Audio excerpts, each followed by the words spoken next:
Dans cette vidéo, je vais parler de neurosciences, hein, de neurotechnologie. Vous voyez. Euh, James Giordano,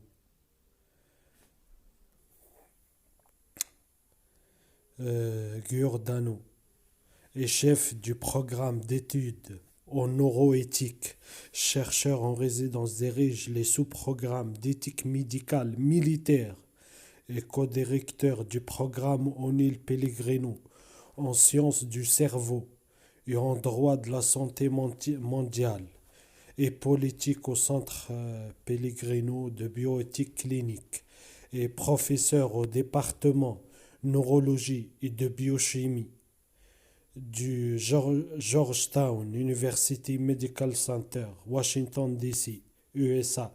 Il est également professeur invité distingué en sciences du cerveau, promotion de la santé et éthique à l'Université des sciences appliquées à Cobourg, en Allemagne. Il est auparavant professeur de neurosciences et de neuroéthique à la Foundation J.W. Fulbright, 2011 à 2012 à l'université Ludwig-Maximilian de Munich, Allemagne. Le professeur Giordano est actuellement président du programme de neuroéthique du projet EEE sur le cerveau et membre nommé du groupe consultatif sur la neuroéthique, la question juridique et sociale de la Defense Advanced Research Project Agency, la DARPA. Auparavant, il a été chercheur et chef de file de ce projet, du projet de cerveau humain de l'Union européenne sur la science du cerveau à double usage. Membre nommé du Conseil consultatif du secrétariat de la santé et des services sociaux des États-Unis sur les protections de la recherche humaine en tant que senior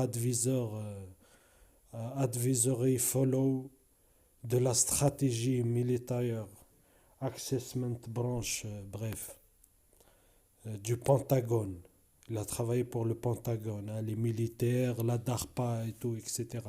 Auteur de plus de 290 publications en neurosciences et en neuroéthique, 7 livres et 17 livres blancs gouvernementaux sur la neurotechnologie et l'éthique et la biosécurité.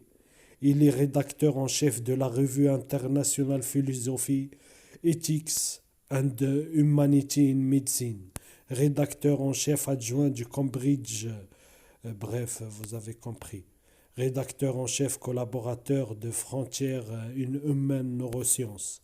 Ses recherches en cours portent sur les bases neurobiologiques du trouble du spectre neuropsychiatrique et les questions neuroéthiques découlant du développement, de l'utilisation, de la mauvaise utilisation des techniques neuroscientifiques et des neurotechnologies en médecine, vie publique, santé mondiale et applications militaires. En connaissance de son travail, il a été élu membre de l'Académie européenne des sciences et des arts, nommé membre étranger de la Royal Society of Medicine, Royaume-Uni, a reçu le prix de l'ancien élève de la City University of New York, médaille d'or de l'Université de Cobourg pour ses réalisations exceptionnelles et a reçu le prix Klaus Reichert en médecine, en philosophie en Allemagne. Vous voyez, centre de bioéthique et clinique, vous voyez. Lui, c'est pas un lanceur d'alerte, hein. Et lui, il a travaillé sur cette technologie et il travaille toujours. Vous voyez. Là, on va prendre. Je vais mettre cet article, le lien de cet article, et vous pouvez aller. C'est traduit, l'original, il est en anglais. Euh, Là, c'est un autre blog, hein, qui est détenu par Webmaster. Vous voyez, Dr. Eric Kallstrom, un Américain, un professeur d'université, hein. Le article est écrit en 4 mai 2019. Confession of High Level Perps. Dr. James Giordano. Battle Space. Organize Stalking. L'harcèlement organisé. Enfin, la traque organisée, la traque furtive organisée, ou gang stalking, ou le stalking organisé. Application of neurosciences and neuroweapon. Les neurosciences et la neurotechnologie, les neuroarmes. Conférence YouTube 2017. Ma description et mes notes. C'est lui là. Lui, il a travaillé sur cette technologie, vous voyez. Lui, c'est pas vraiment, il dénonce le crime, mais il est pour un recadrement d'éthique et tout. Il justifie soi-disant cette. Ils disent en fait que les cobayes humains, en fait, c'est juste des dommages collatéraux pour lui. C'est un psychopathe, vous voyez. Mais en tout cas, il met un pavé dans la mare. En tout cas, il nous aide un peu à démontrer que tout ça, ça existe.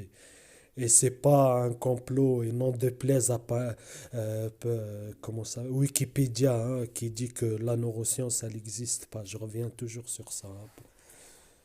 Certains pensent que la citation de la conférence suivante du docteur James Giordano. Certains pensent que le dernier espace sanctifié est celui de la conscience. Et vous utilisez ce genre de choses pour l'envahir.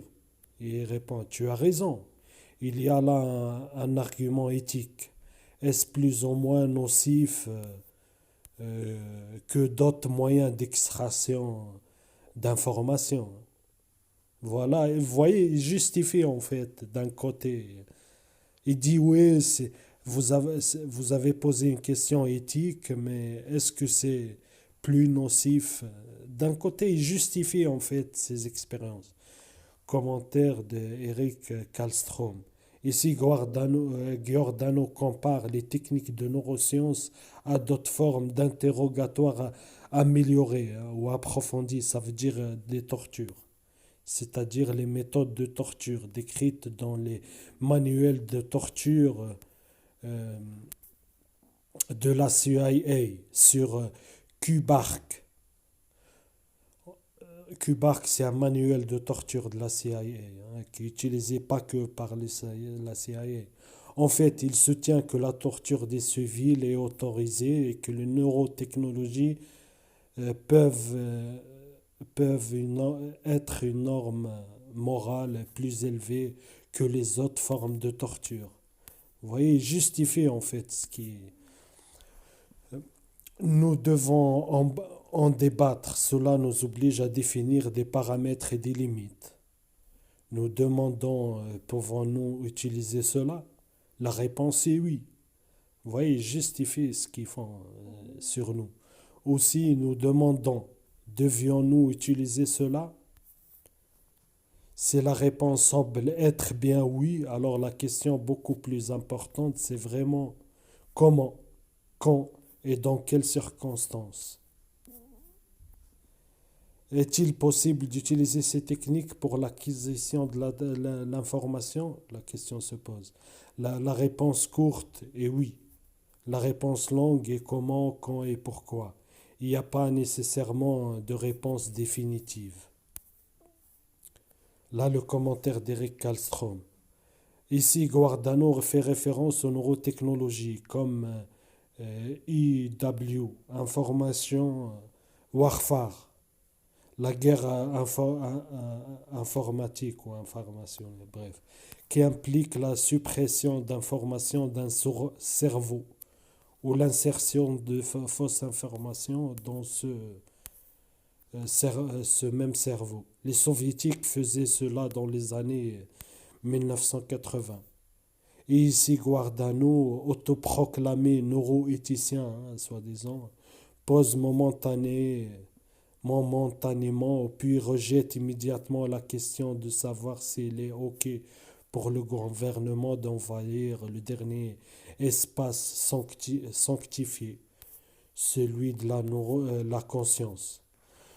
Docteur James Giordano, bref bio, professeur au département de neurologie de biochimie de Georgetown University Medical Center, Washington DC, chef du programme d'études en neuroéthique, et co-directeur O'Neill Pellegrino Center of Brain Science, a fait partie du personnel conjoint du Pentagone et à la tête du projet sur le cerveau humain de l'Union européenne. Articles et livres connexes 1. Dr James Giordano, Sciences du cerveau et neuroarmes. 2. La neurotechnologie dans la sécurité nationale et la sécurité nationale et la défense.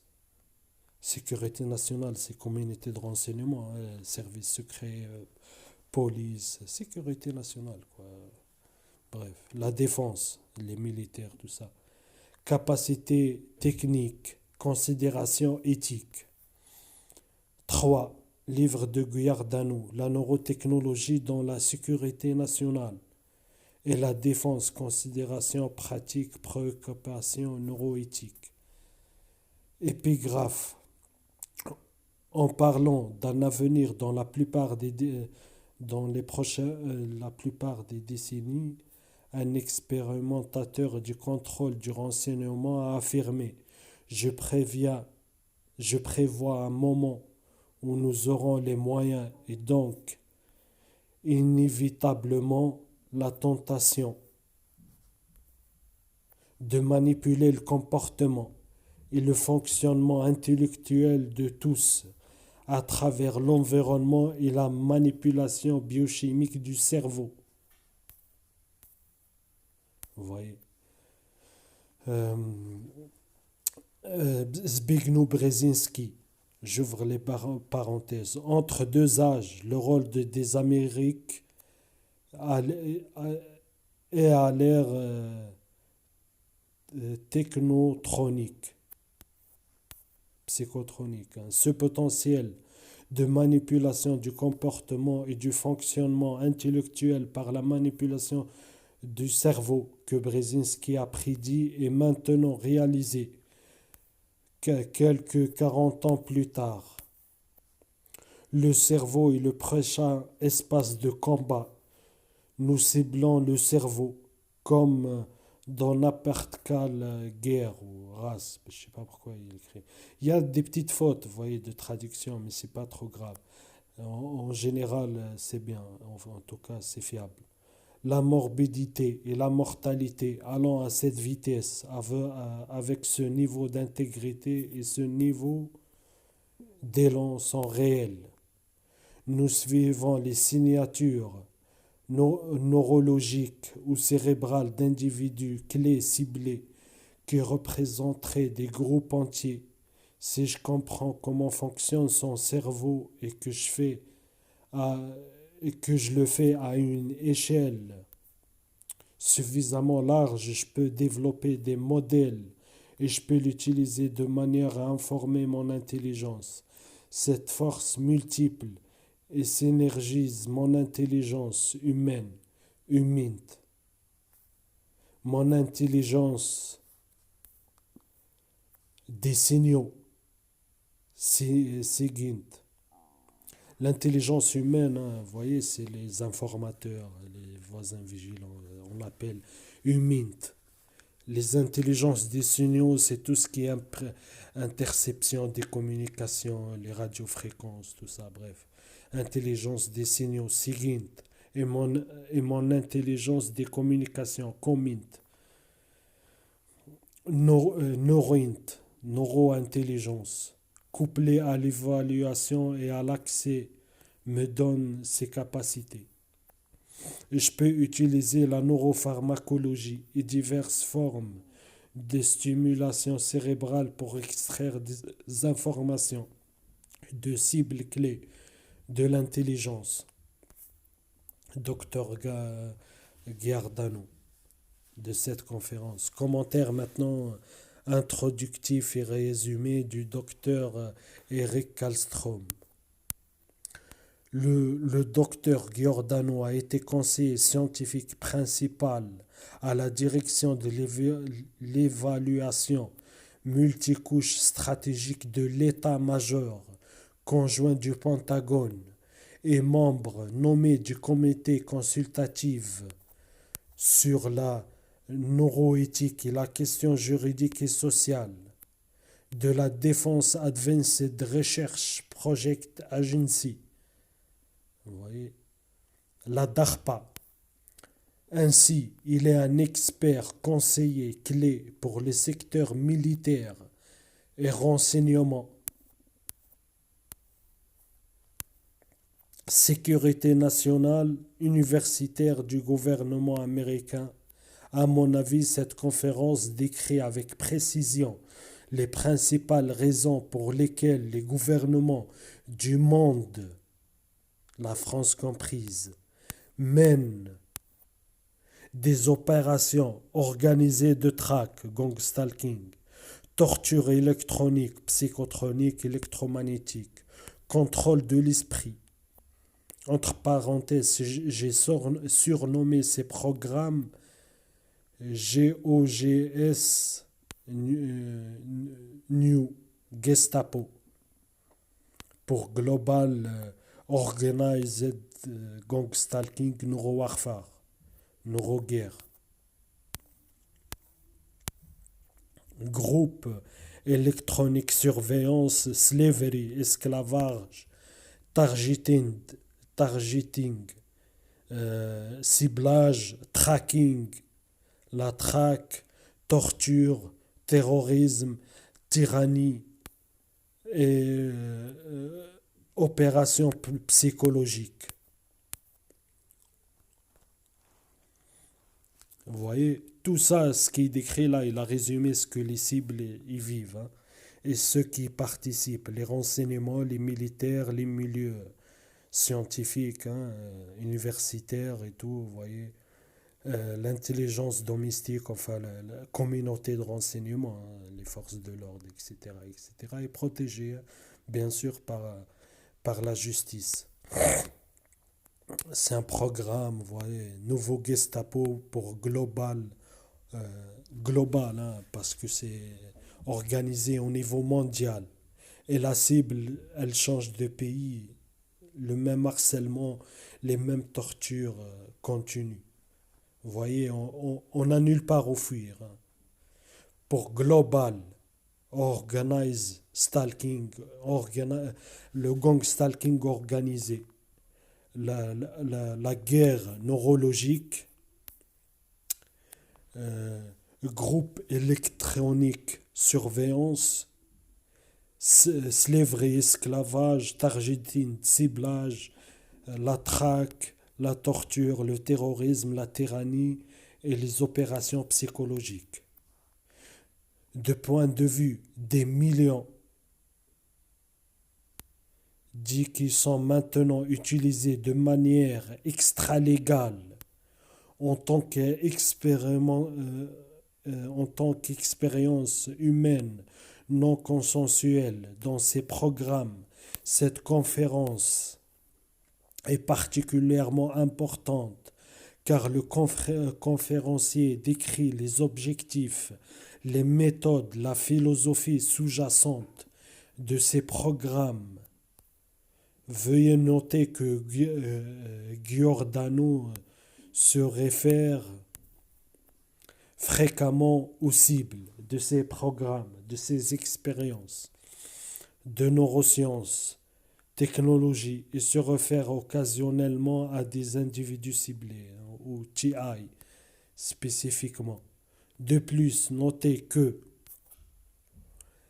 même s'il donne du bout des lèvres des considérations éthiques, il ne mentionne pas que la vie des millions de TI, individus cibles dans le monde, est maintenant détruite par la diffamation délibérée, incapacité, la ruine financière, protocole de harcèlement, surveillance électronique, manipulation et torture, incarcération, suicide et même assassinat.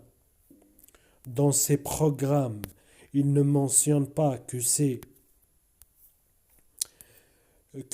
programmes constituent des expériences terminales qui entraînent généralement la mort prématurée des TI, individus cibles, targeted individual.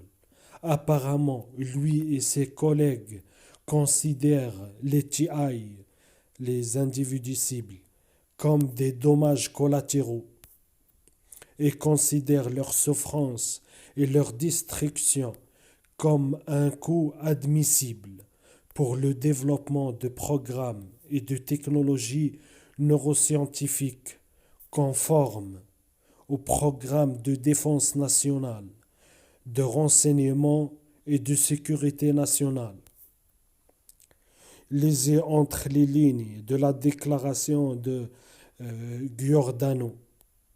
Nous essayons, il dit ça, j'ouvre les parenthèses, nous essayons d'équilibrer les biens relatifs du progrès scientifique avec les charges, les risques et les inconvénients relatifs et les domaines potentiels de double usage qui pourraient être employés et comment ceux-ci affectent la sécurité nationale et la défense.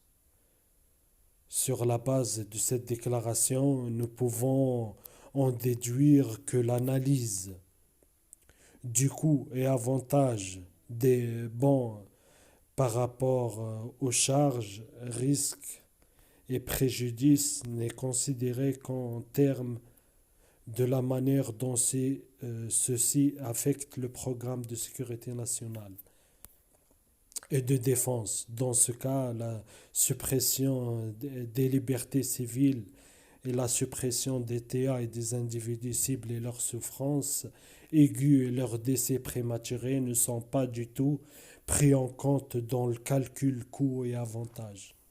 Vous comprenez? Je recommence.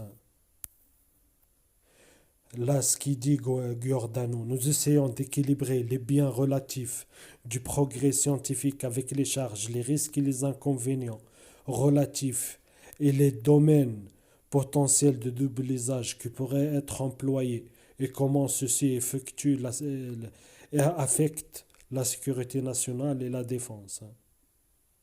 Je ferme les guillemets. Sur la base de cette déclaration, nous pouvons en déduire que l'analyse du coût et avantage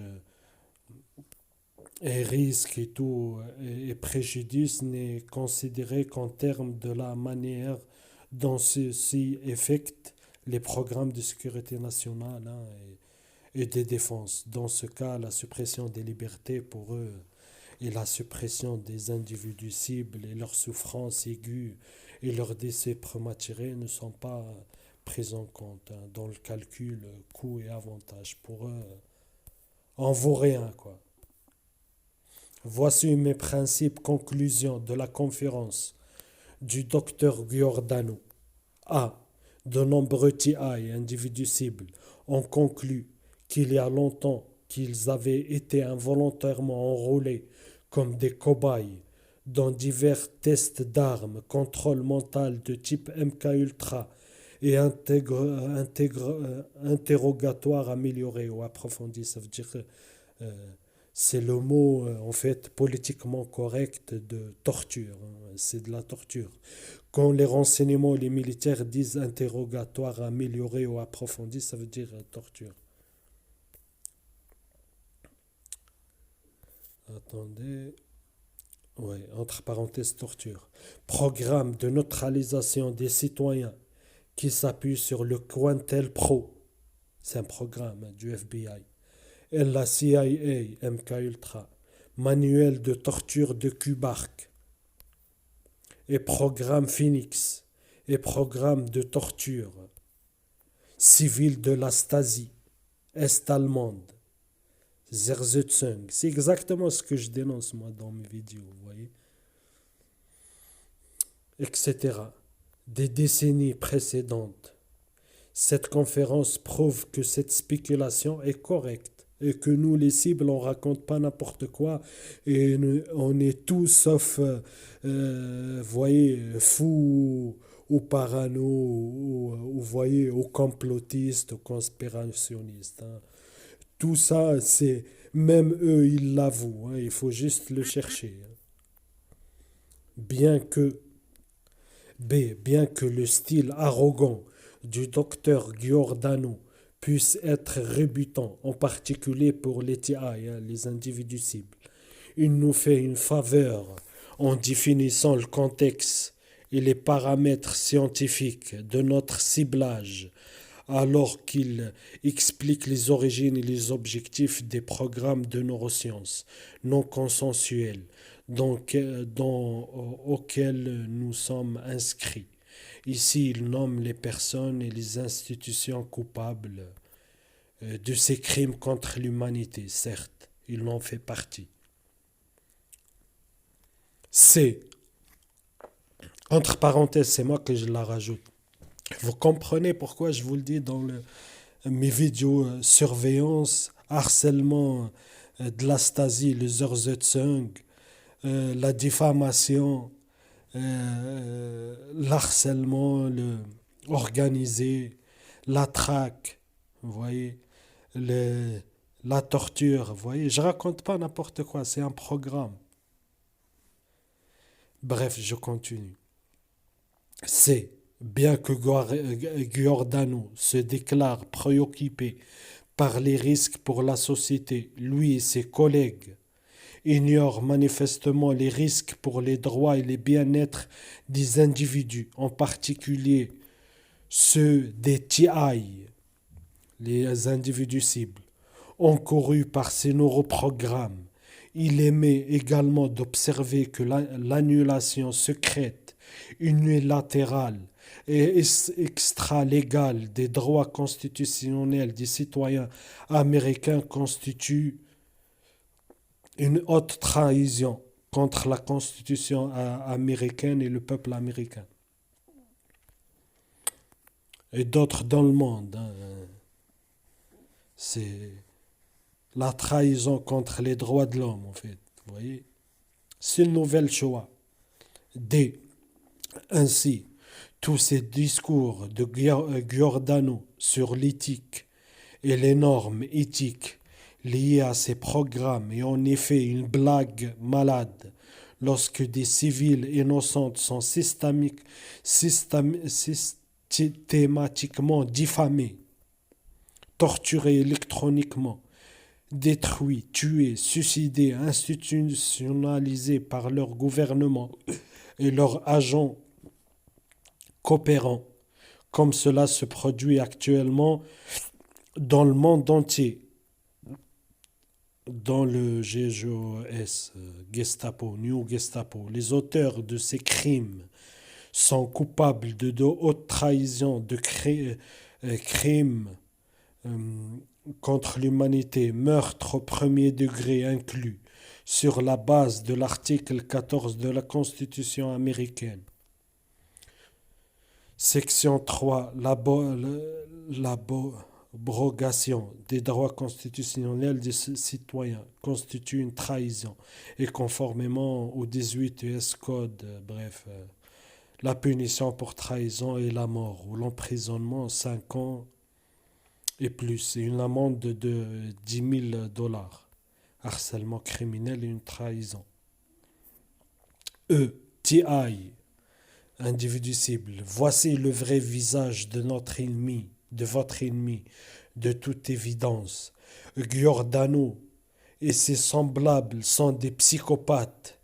C'est la banalité du mal. Votre gouvernement a secrètement et silencieusement volé votre humanité, votre droit donné par Dieu à la vie, la liberté, la poursuite du bonheur, et vous a secrètement inscrit à un programme dans lequel vous êtes maintenant un simple rat de laboratoire dont la fonction est de fournir des données statistiques pour les modèles informatiques du Guardano. DOD, NSA, CIA, DARPA et d'autres agences contractantes. Vous n'avez aucun recours juridique car la République américaine a déjà échoué de façon définitive. F. Tous les TI, individus ciblés, devraient regarder cette conférence car elle clarifie ce qui nous arrive et explique pourquoi nous ne pouvons obtenir aucun soulagement ou aide de nos gouvernements. Comme Giordano le montre clairement, ce programme de plusieurs milliards de dollars est soutenu par les plus hauts niveaux du gouvernement, de l'armée et du renseignement, du secteur privé et du monde universitaire. Vous comprenez ce que moi je dénonce dans mes vidéos? Sauf que moi je suis ici en France. Les points suivants de la conférence sont saillants pour la compréhension du programme mondial de traque de ciblage neurologique. 1.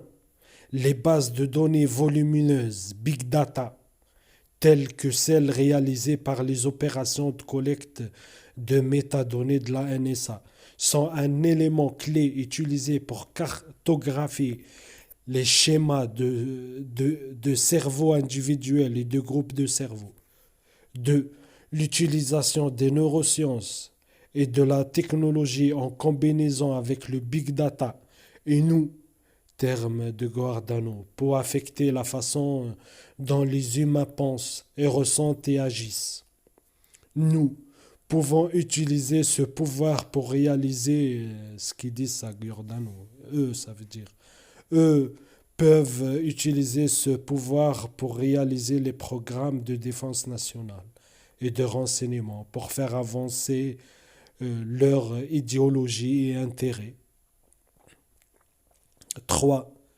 Ils pourront utiliser les technologies des neurosciences comme armes douces ou armes dures pour vaincre, neutraliser, détruire, tuer des individus et des groupes. 4.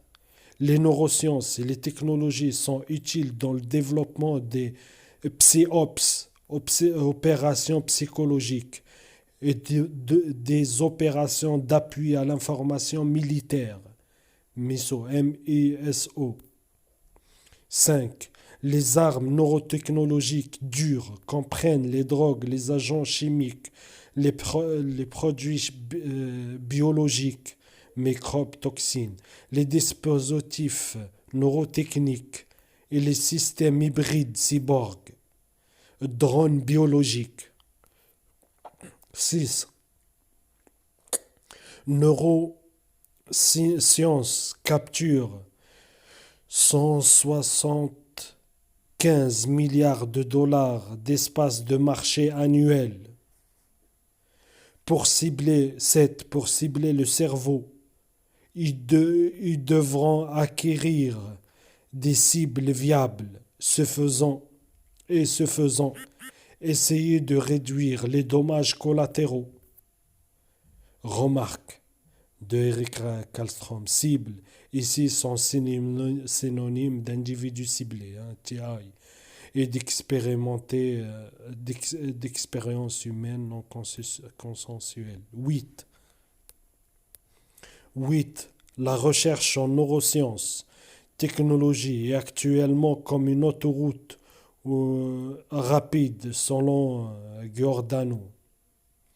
Comme dans n'importe quel espace, race, la morbidité et la mortalité, aller à cette vitesse, avec ce niveau d'intégrité, à ce niveau d'élan, est réel.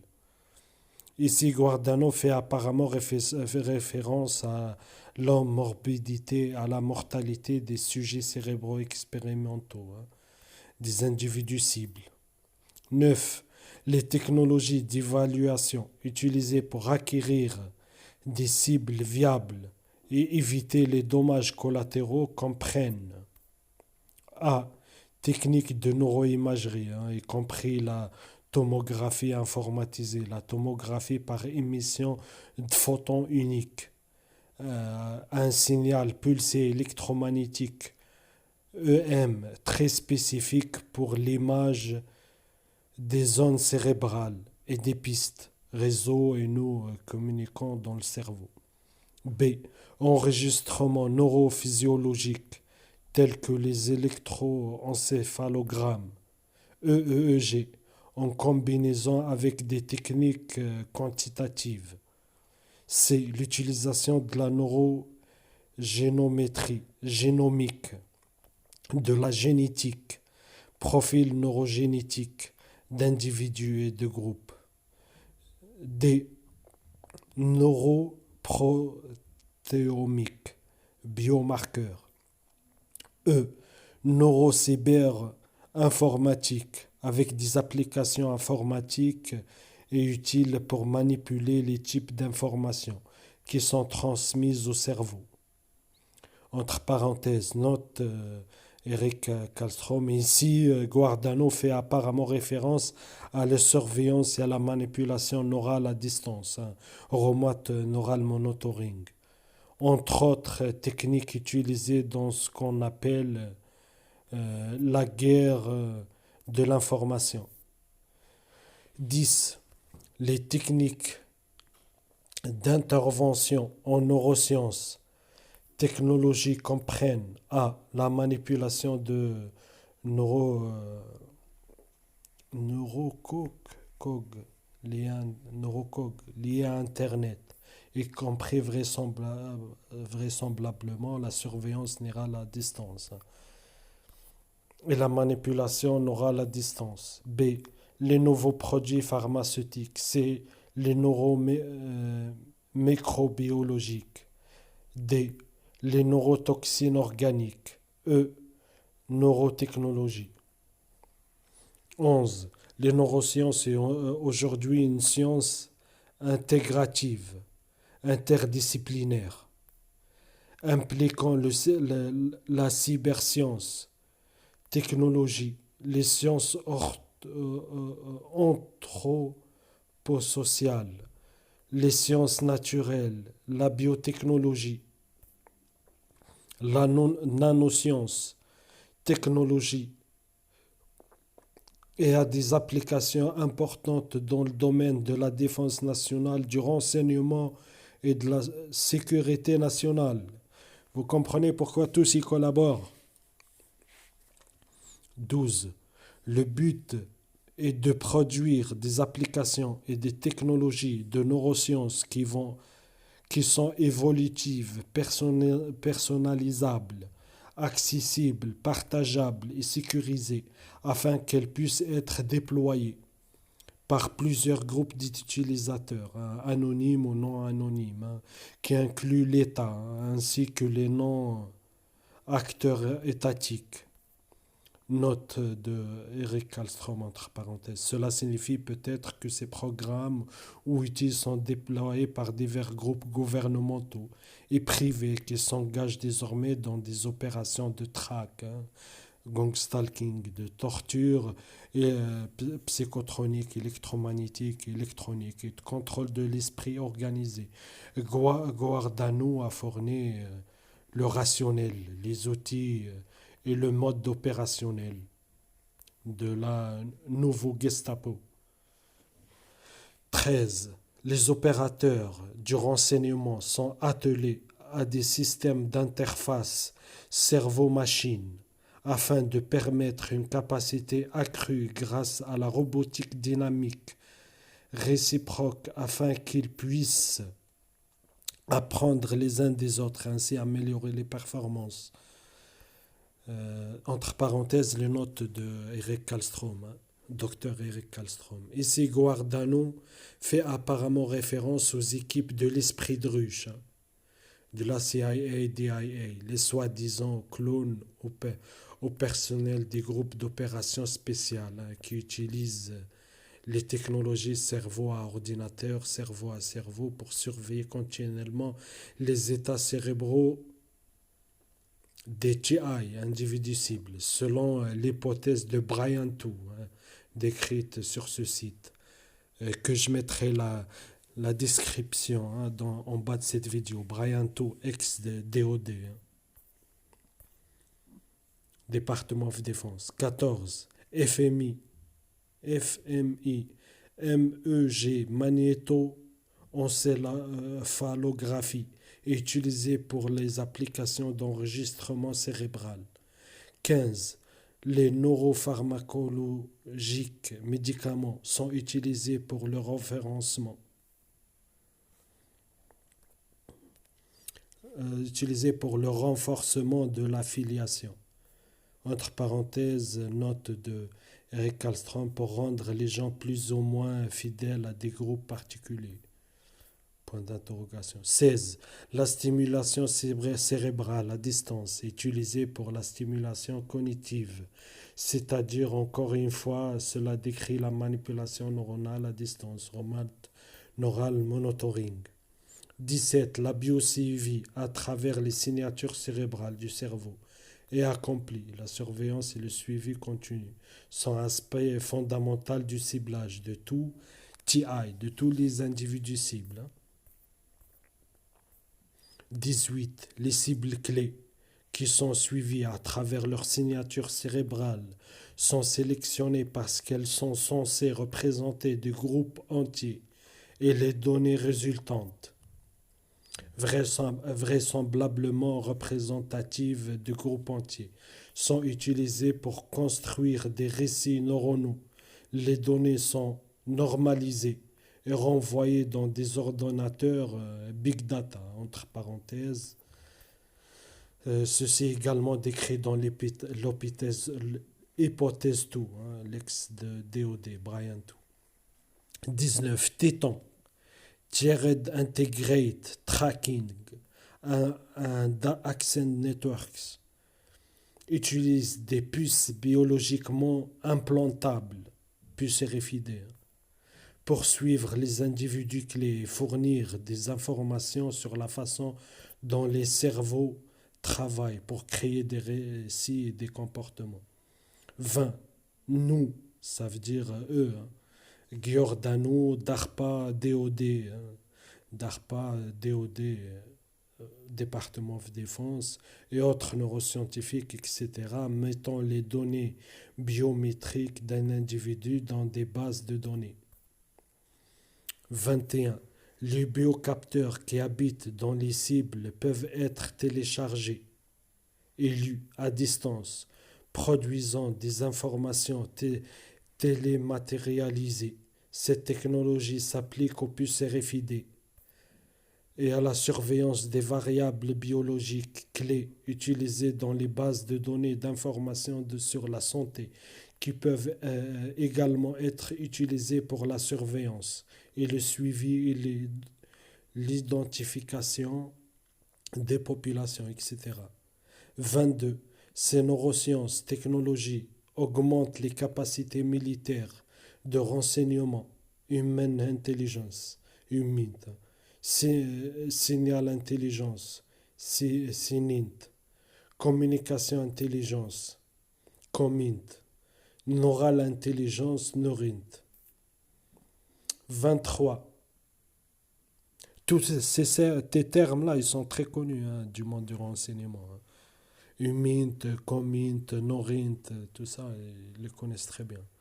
23. Neurosciences et technologies utilisées pour améliorer les capacités cognitives des opérateurs du renseignement et des combattants, les super soldats, et la capacité émotionnelle et les certains comportements et actions.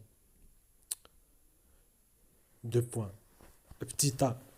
Agents neuropharmacologiques avancés, médicaments. B. Interface cerveau-machine computationnelle.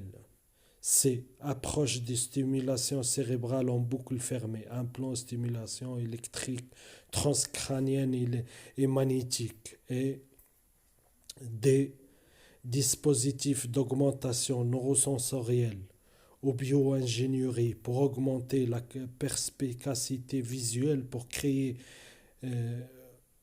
des implants cornéaire et auditif, c'est-à-dire œil d'aigle ou œil de chauve-souris.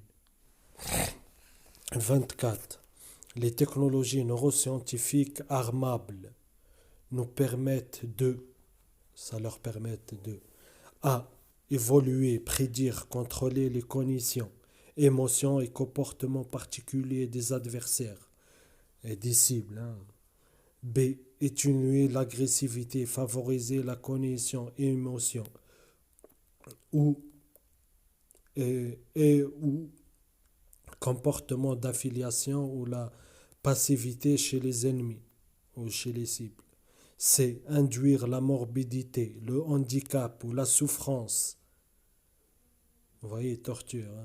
Ainsi, neutraliser les ennemis, les cibles ou les adversaires potentiels.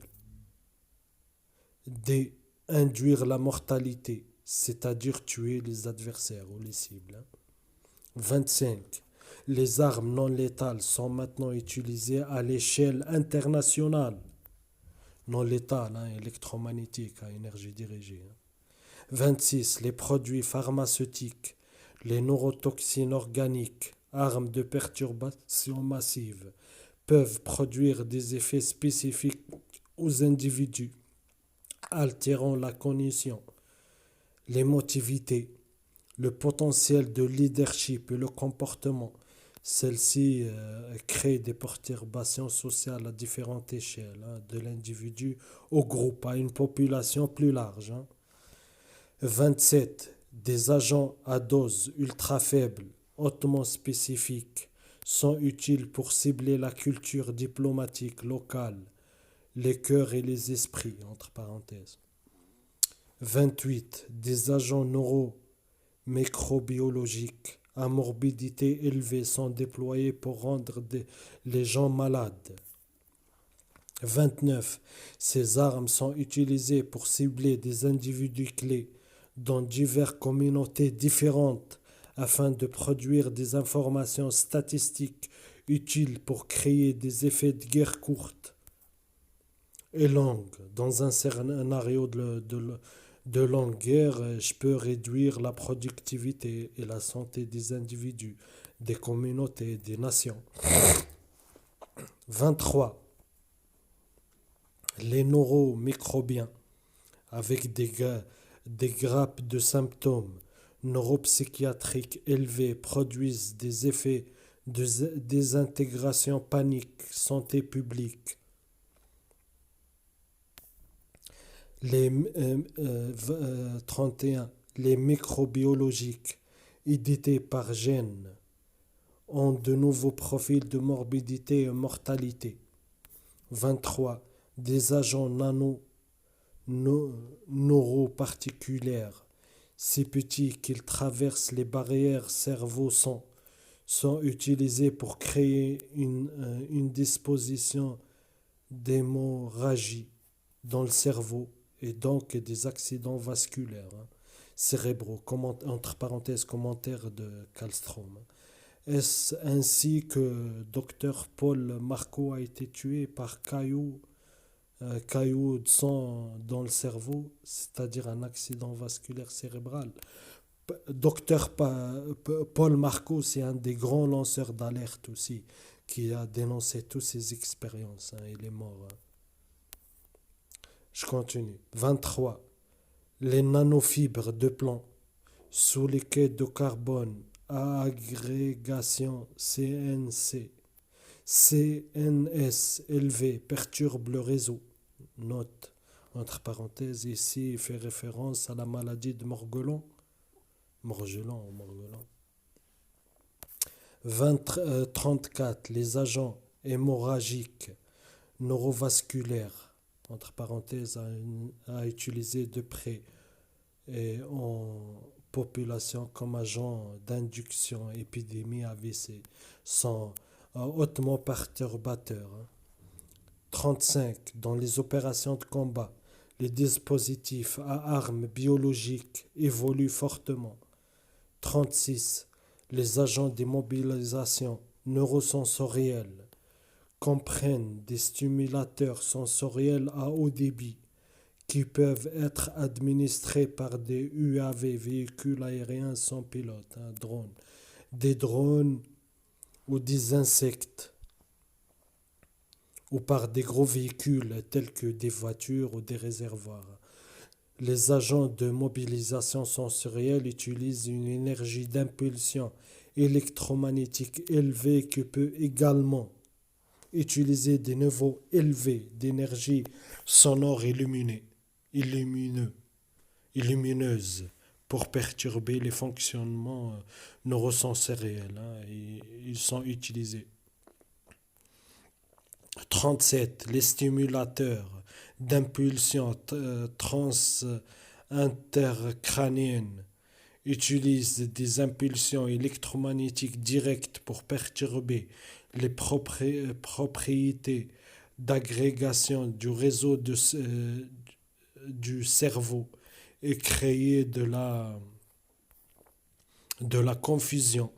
Ce sont à la fois des perturbateurs individuels et collectifs, des générateurs de confusion, de réseaux neuronaux, peuvent être portés à la main ou livrés par des drones et des insectes. 38. Dans la guerre de l'information, les forces militaires, les renseignements, la sécurité nationale déploient des neuro-opérations ou des tactiques de réalité altérée qui sont également utilisées dans les guerres régulières. Les mécanismes transcrâniens sont utilisés pour perturber le sens du temps et du lieu des gens. Entre parenthèses, commentaire de Eric Kaltrom. En fait, la CIA et les DOD avaient opérationnalisé EDOM, Electronic Dissolution of Memory, et RIC, Radio-Hypnotic Intracérébral Control, en 1962 déjà. 39. L'altération de la fonction temporelle neurale couplée de façon corticale est réalisée par des whoppers temporels, une autre forme de guerre de l'information. 40. Les neurostimulations pharmacologiques utilisées pour induire des perturbations cognitives et émotionnelles, une autre forme de guerre de l'information. 41. Les cyborgs sont utilisés dans les opérations mixtes. Intel Combat, guerre de l'information, les systèmes cyborgs neuromodifiés incluent les Beetle, DARPA et le Dragonfly. Bref. 42. De nouveaux États consacrent désormais des efforts soutenus au développement de ces technologies neuroscientifiques. Des efforts similaires sont également développés par des acteurs indépendants, des particuliers financés par des capital risques, des entreprises qui ont intérêt à développer ces technologies pour changer l'équilibre des pouvoirs. 43. Ainsi, nous devons identifier les scénarios de risque qui évoluent à partir d'événements spécifiques, élaborer des stratégies de préemption, de réparation, de réponse, d'amélioration, examiner, définir, explorer, exploiter les conditions au niveau opérationnel à travers tous les éléments et domaines physiques, cognitifs et informationnels. Créer des stratégies pertinentes, durables, pouvant être ciblées pour la démographie et la psychographie face à de graves impacts culturels et identifier, planifier un cadre robuste pour rester efficace et adaptatif et éthiquement sensible et réactif à un environnement en évolution, alors que les risques pour les sociétés coévoluent. Enfin, le docteur James Giordano vante les utilisations de ces neurotechnologies pour l'acquisition d'intelligence faisant falloir qu'elle maintienne une condition morale plus élevée face à des diverses formes d'opérations de renseignement. Autre parenthèse, c'est-à-dire d'autres moyens de distraction d'informations, interrogatoire forcé, torture. Hein. Le docteur Giordano donne ensuite un coup d'œil et rejette ensuite plus ou moins les arguments neuroéthiques. 44. Je peux également l'utiliser pour l'acquisition de renseignements de différentes manières. Je peux utiliser la neuropharmacologie et diverses formes de stimulation cérébrale pour pouvoir extraire des informations de cibles d'intelligence clés de manière beaucoup moins délétère ou nuisible pour ces cibles, ainsi maintenir une conduite morale plus élevée face à des diverses formes des opérations de renseignement. Ce n'est pas son argument. Certains pensent que le dernier espace sanctifié est celui de ma conscience. Et vous utilisez ce genre de choses pour l'envahir. Tu as raison. Il y a un argument éthique. Et c'est plus ou moins nocif que d'autres moyens d'extraction d'informations. Ici, Guardano fait indirectement référence aux méthodes d'interrogatoire approfondies, c'est-à-dire torture décrites dans le manuel de torture de la CIA, QBARC, que d'autres formes de torture.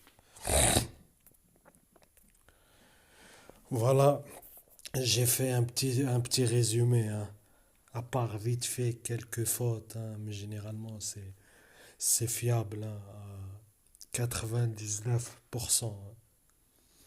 Là, vous pouvez comprendre, malgré que pour les gens qui ne sont pas initiés ou qui ne comprennent pas, il y a trop de termes scientifiques, vous comprenez pourquoi les cibles, elles sont utilisées, pourquoi on les torture et, et pourquoi des opérations d'harcèlement tous les jours et pourquoi on les torture toute sa vie.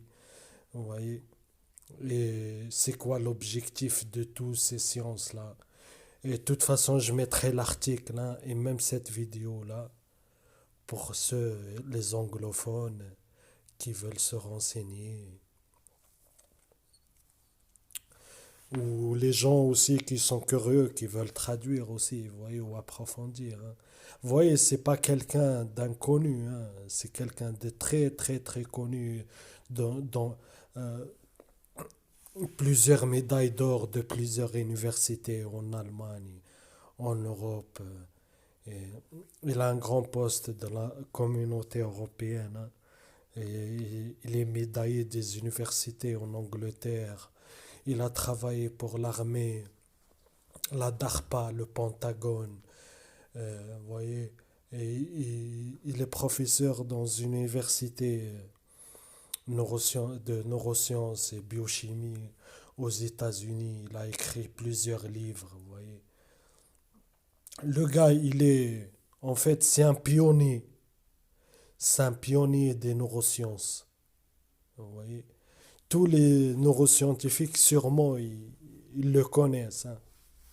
Vous voyez, c'est pas un complotiste ou, vous voyez, ou un lanceur d'alerte. Vous voyez, il est de l'autre camp. Il le décrit simplement ce que nous, les cibles, on le décrit, mais avec des termes spécifiques, vous voyez, parce que lui, il travaille sur ces technologies, il travaille sur le cerveau, vous voyez. Ils savent de l'autre côté de la barrière, hein, derrière les murs, hein, quand ils sont cachés, qu'est-ce qu'ils font? Parce que nous, les cibles, on voit que le côté apparent, vous voyez, de l'harcèlement, de la traque, des douleurs, de la torture, vous voyez. Mais pour beaucoup, on ne comprend pas le sens. C'est quoi le but de toutes ces expériences? Voilà, là, comme je vous le dis, hein, c'est un pionnier, c'est un des grands scientifiques dans son domaine. Voilà.